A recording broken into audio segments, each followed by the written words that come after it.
Hey, this is Thomas. What does it take to become a business owner in Canada? Can incorporation or starting your own business help you lower down your tax bills, or is it just a waste of money?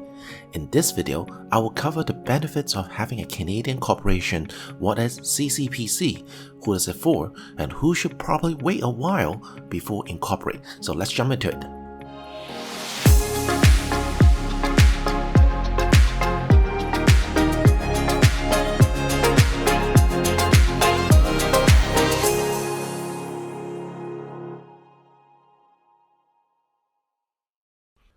First off, setting up a company nowadays is way easier than 50 years ago. It's not as complicated as you think. You certainly don't need a physical store to call yourself a business owner. A withholding company is merely a bunch of documents, a business banking account, and a cool name that you can think of, such as thomascchen.inc or ABC123. Now, according to Statistics Canada, there are nearly 460 active business corporations on record. That means every 100 Canadians, there's one business owner. This is an increase of 15% compared to 2019, and the number is getting higher and higher due to the pandemic and the technology boom. There are two reasons why Canadians like to Incorp, and number one reasons being is the liability reasons, because there are two ways to set up your business structure in Canada. First type is the unlimited liability company, such as sole proprietorship, which is owned by one person, or a partnership, which is owned by two or more people. Neither way, the business involves you and your partner only. All the expenses and income are factored into your income tax.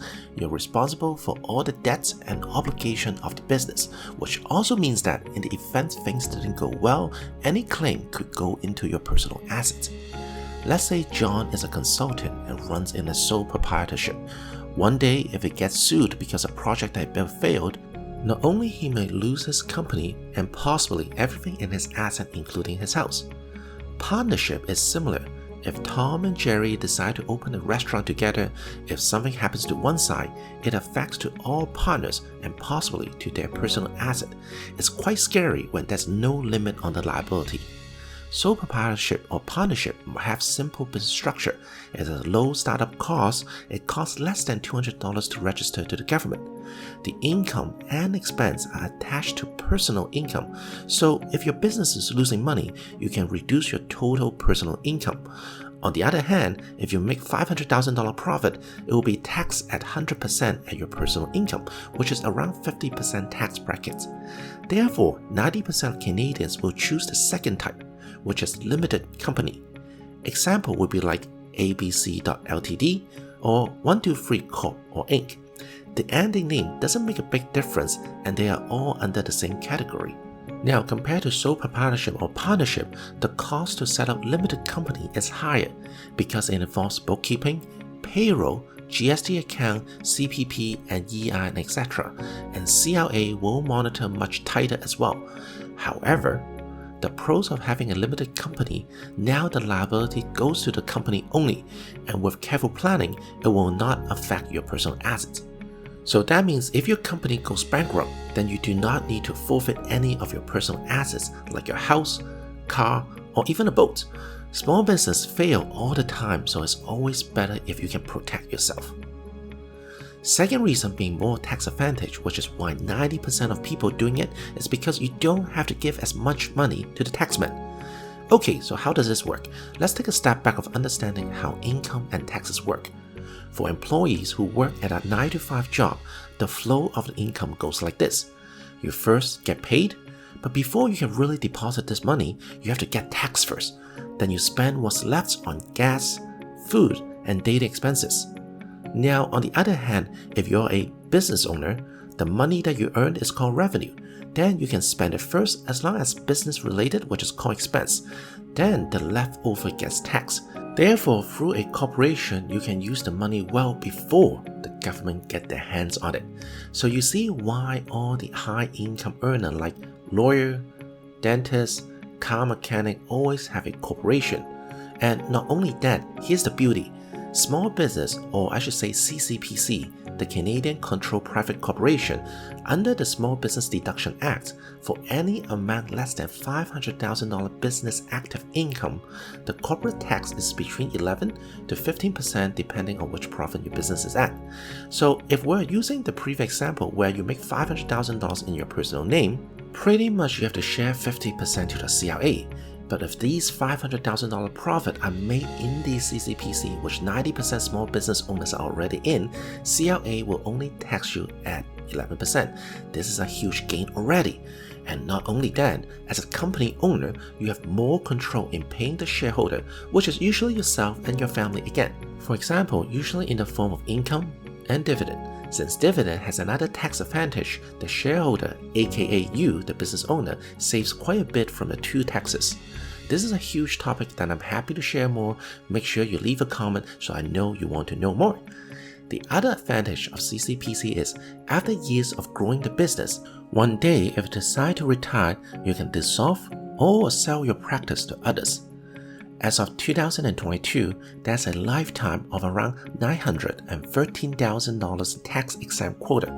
For simple math, by the time you're going to retire and sell the practice, it's going to be at least $1 million capital gain exemption. Let's say John is a chiropractor, his business starts at zero and grows to $1 million when he sells it. Pretty much he doesn't have to pay any tax on the gain. So imagine if you sell an investment property and $1 million is a capital gain. 50%, the $500,000 will be your capital gain tax, so $250,000 goes to CRA. A big difference in here. But of course, as I always say, CRA is always the smartest person in the room. They let the CCPC to have a huge tax advantage under the small business deduction, but CRA targets and tax very heavily on the corporate-owned investment. For example, Tom is a construction worker and he has a Tom123.inc. Since most of the expense can be paid by the company, Tom manages to save $1 million under the business account. He does not want the money to lose to the inflation, so he decides to invest the company's money to stocks, rental properties, and leave some in a term deposit. Sound pretty reasonable, right? And here's the not so fun part. Since 2019, CRA changes the rule. Under the CCPC tax rule, for every dollar earned on the interest, 51% will go to the CRA. So for John, if he gets 5% return from the company investments, he needs to give $25,000 as tax. And that's not it. If the passive income is more than $50,000 per year, the 500 small business deduction room will start to shrink, meaning instead of 11% small business tax rate, now goes to 27%. It takes some work to decide if you want to take the money out or stay in the corp because everyone's situation is different. Now, how much you need to earn as a self-employed before incorporation makes sense? As always, there are many things to consider, such as business expense, personal income, day-to-day cash flow, number of staffs, number of years in the business, etc. So let's look at an example to show you what I mean. If you're earning around $100,000 in your sole proprietorship and you spend around $80,000, it might not be the most sense to incorporate it. So based on my experience, I would say if you're making around $100,000 pure profit as self-employed, then it might be a good idea to incorporate. Or if you have a full-time job making $100,000 and above and a side gig that is making $40,000 profit or more and you don't need to touch that, then perhaps it's a good idea to put that side gig into a corporation. But please talk to your accountant for best advice. Alright, I talked about a few reasons why you might want to incorporate. Let's talk about a couple reasons that you might not. The number one scenario where you might not want to incorporate is that you have a simple business and doesn't generate that much income now and in a few years. And not only that, you are most likely going to take every penny from the business as your day-to-day use. Then incorporation may not make the most sense for you because there are costs to start up a business. Yes, you can do it yourself, which is low cost, which is probably around a couple $100. However, I really don't recommend it because if you set it wrong, usually it costs you more to fix it. Another way to do it is to go for a tax lawyer, and this is very common. The cost here is going to be on average between $2,000 and $3,000, but you will also get a much richer experience with very personalized discussion with your lawyer, depending on the complexity of your incorporation and how many owners are involved. And then each year, then you need to hire someone to do the bookkeeping for your business, which is usually around $1,000 to $2,000 depending on the book. Oh, there could be legal costs just keeping your corporation up and running on a yearly basis with your annual filing. Therefore, unless you can save more than $10,000 of taxes, Incorp may not be the only way for you. The other factor is, do you have any big purchase in the next 2 to 3 years, such as your house? Given at today's market, you need a high income to get a high borrowing power. And if you have a corporation, yes, you pay less taxes. That's because you have less income on paper on your personal income. But that also means bank will not approve you with a higher mortgage. So always ask yourself, what's your financial goal in the next 2 to 3 years? To save more tax or to borrow more money? Wow, there's a lot of stuff and I hope you're able to digest it. In a nutshell, many small business owners are very involved into their day-to-day practice, trying to get the next client in and that they don't have time to take care of their finance. They thought their accountants will keep them advisors, but in most cases, most accountants that I call them the technician, as they only report and do what they are told. Only a handful of accountants will give advices on how to receive a maximum tax advantage or what changes can be made to lower down the taxes. Keep in mind, there's no tax-free saving for the corporation, but there are ways to create similar tax shelter accounts for small business owners. For example, business owners can consider acquiring a life insurance that contains saving component in their company name. Why? Because they can use their after corporate tax dollar before personal tax money to purchase a larger life insurance. And besides from the insurance protection, the saving will also grow tax shelter.